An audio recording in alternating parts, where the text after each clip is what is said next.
el derecho nace para dar seguridad a la humanidad, al ser humano.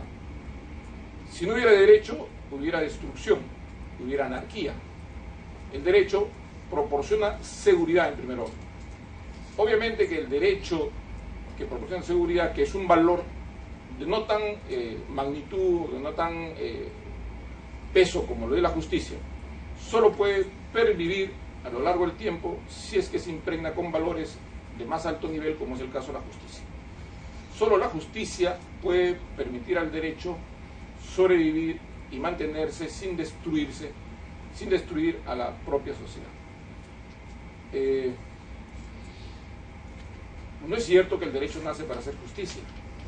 Los primeros elementos que se conocen sobre la necesidad del derecho son para dar seguridad a las personas. Y por supuesto que el derecho se distingue de la moral porque es imperativo, es coercitivo. Las reglas de la moral son voluntarias. Tú la adoptas, la decides ejecutar o tomarla como parte de tu vida. Pero a diferencia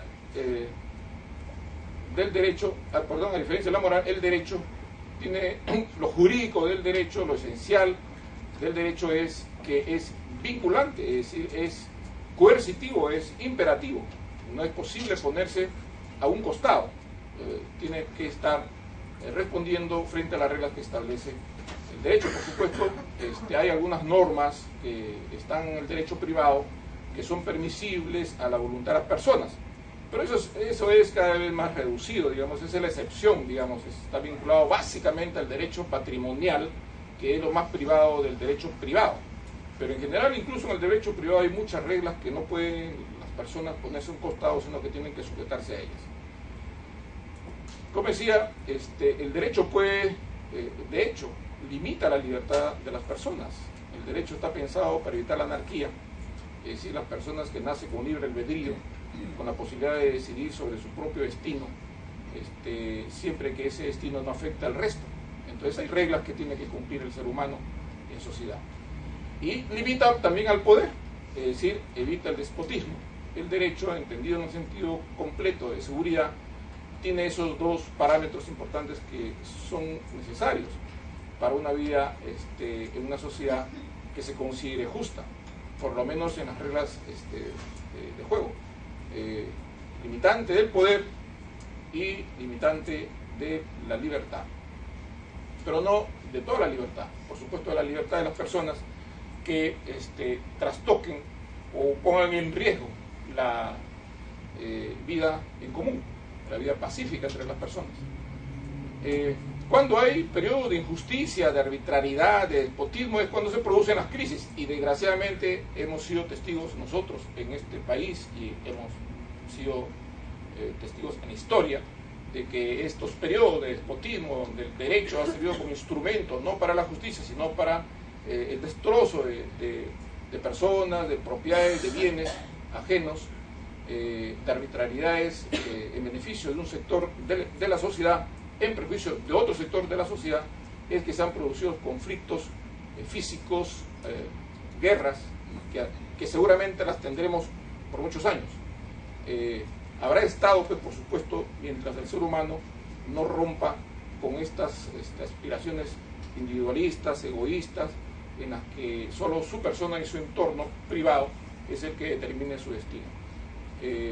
Creo que sí, creo que el Estado y el derecho son necesarios, pero también creo que la justicia lo es, y la única manera de asegurar que las personas vivan tranquilas, en el sentido de que puedan tener a buen recaudo su dignidad como ser humano, o sus bienes si es que los tuvieran, es siempre que el derecho también se impregne este supremo valor.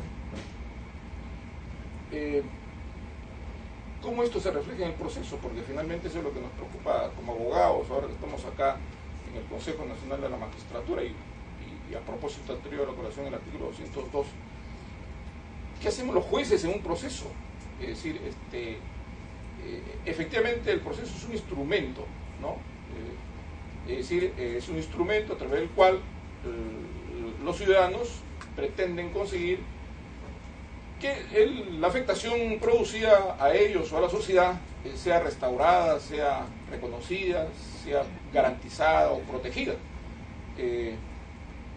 el proceso permite una solución idónea de los conflictos. Y por eso es que el Estado monopoliza esa forma de solución de conflictos.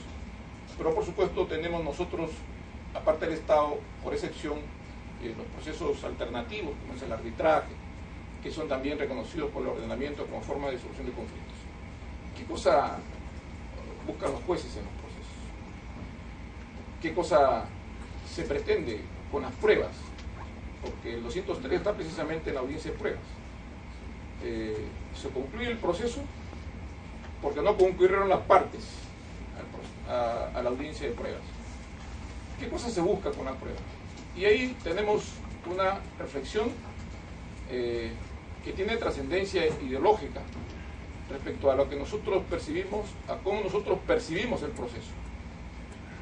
Con la prueba el juez busca la verdad, es decir, el juez tiene que encontrar la verdad material, la verdad real, o el juez busca persuadirse de los argumentos que las partes han esbozado en el proceso. Si las partes no han traído hechos determinados, específicamente establecidos, puede el juez introducir hechos a este proceso privado entre comillas, por supuesto, porque de todas maneras interviniendo el Estado, si bien el conflicto es de particulares, está el interés del Estado para que el conflicto se solucione de la mejor manera en justicia. Puede haber, digamos, solución justa al margen de la verdad de los hechos. Es una solución equitativa, equilibrada, aquella que es el resultado de la persuasión del juez sobre la prueba actuada en el proceso. Puede el juez actuar él por su cuenta pruebas para agenciarse de información que las partes no han proporcionado. Este es un tremendo problema no solucionado, y creo que no pueda solucionarse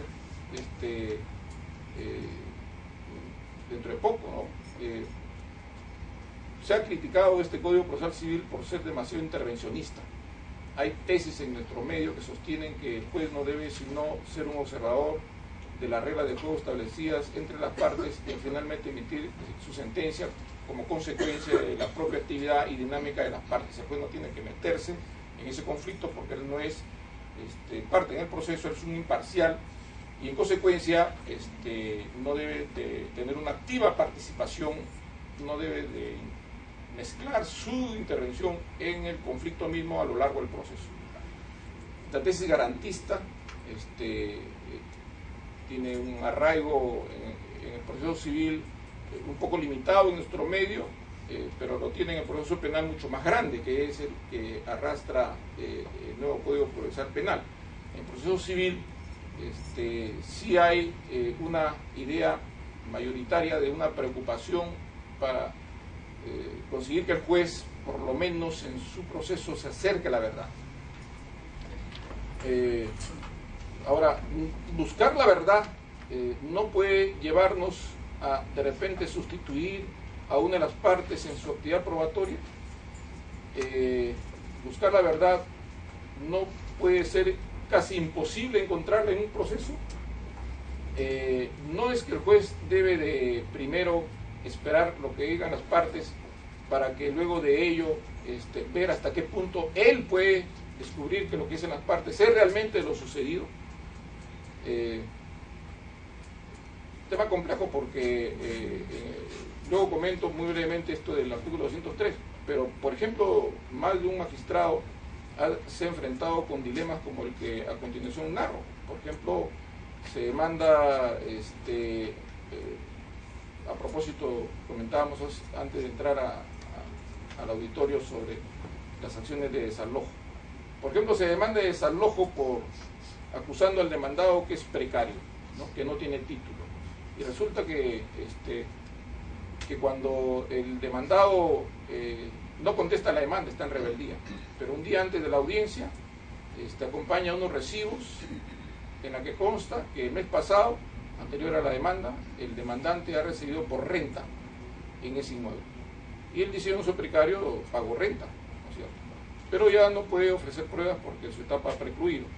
Y el juez declara improcedente la prueba por extemporánea, ¿no? Va a la audiencia y en la audiencia el juez incorpora de oficio ese medio probatorio y